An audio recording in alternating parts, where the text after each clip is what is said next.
lines on earmarks.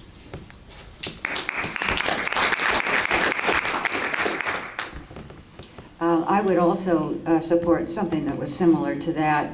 I know there's some Democrats in the office, so I'm in the audience today, and we haven't mentioned Mr. Mollahan, who is probably one of the best ones for appropriating to his particular causes through earmarks. And if we could bring to light the situation behind his earmarks and who has promoted those, we would probably find that they're all probably up in the hills in Fairmont with Mr. Mollahan and his group. Sorry, Democrats in the back. Thanks, bye.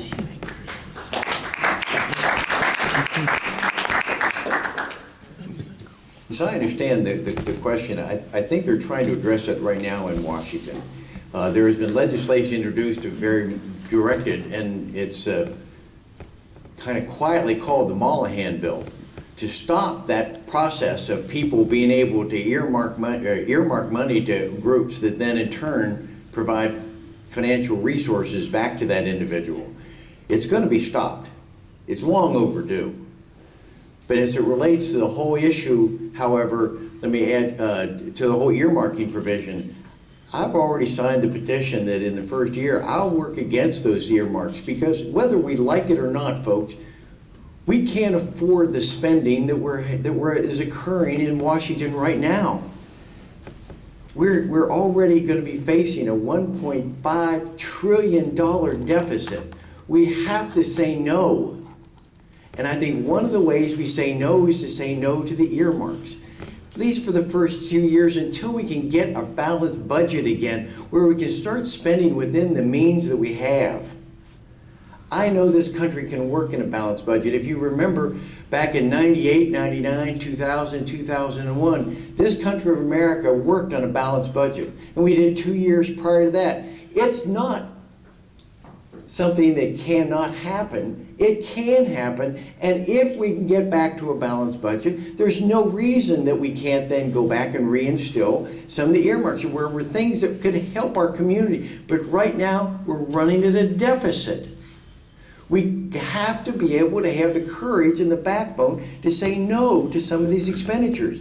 Alan Mollahan made a career of working with earmarks and benefited financially from those, as we all know. It has to stop.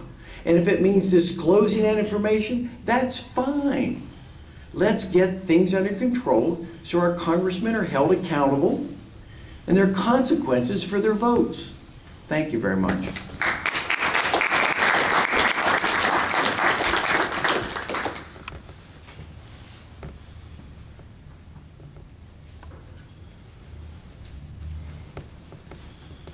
Okay, this is for all of the 1st Congressional District candidates.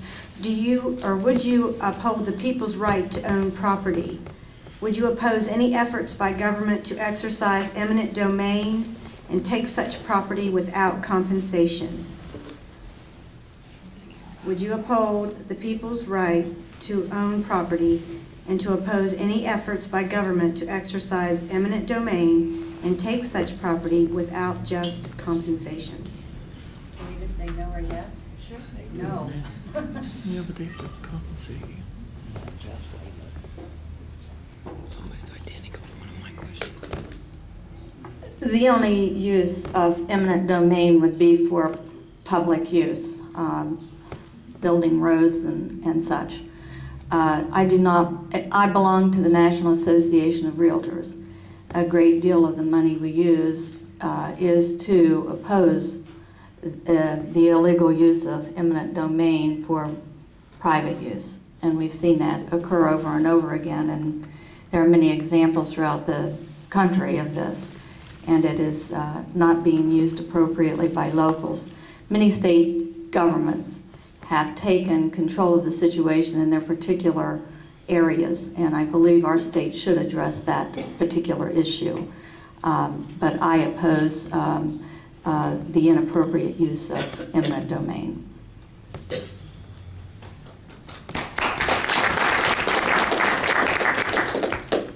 property rights are just so fundamental to the American way of life. You've got to protect, and I will protect everything about me, for people's personal property rights. It's what makes America America. We saw that after the fall of the wall. Eastern Europe struggled with that because the government had owned so much of the property for so long.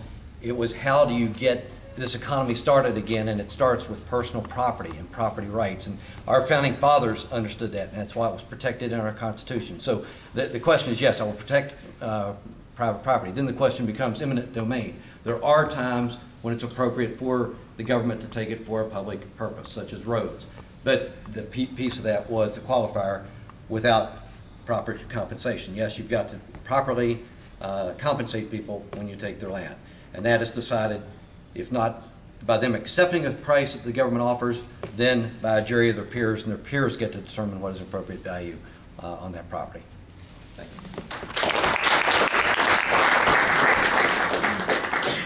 I can't imagine eminent domain not at least offering a property owner some compensation for their property, but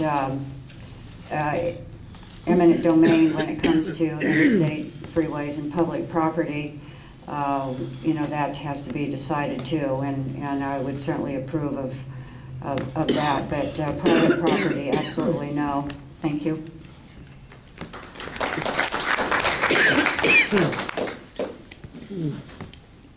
Yeah, I just don't subscribe to the idea of using eminent domain. There was an issue just a few years ago, I think up in New England, where there was some property was seized by one group and given to another person for development.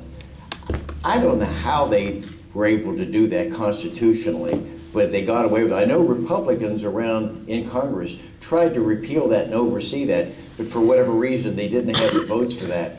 But again, maybe it's being in the minority. But the idea of seizing property and giving it to someone else is, it's just so against my character and the principles I stand for.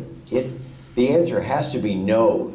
We're not going to support eminent domain, and we're not going to support any property being taken from someone without their being reimbursed for that. Thank you.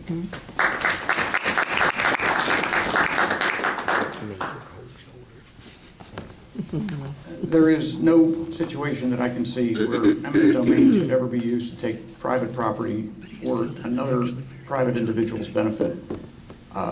In the case of public taking for public use, I believe most of the statutes that exist right now provide for fair market value compensation. So I'm not sure that this is a really big issue right now, but I'd like to revisit the earmark thing, if I could, for just a minute. It really surprises me that two of my opponents have come out in this conversation and said that they would leave the door open to specific earmarks aimed at a particular jurisdiction. This is what has put us in a lot of the situation we're in. I think it's the traditional political means of thinking, and I think that is what I'm here most to transform.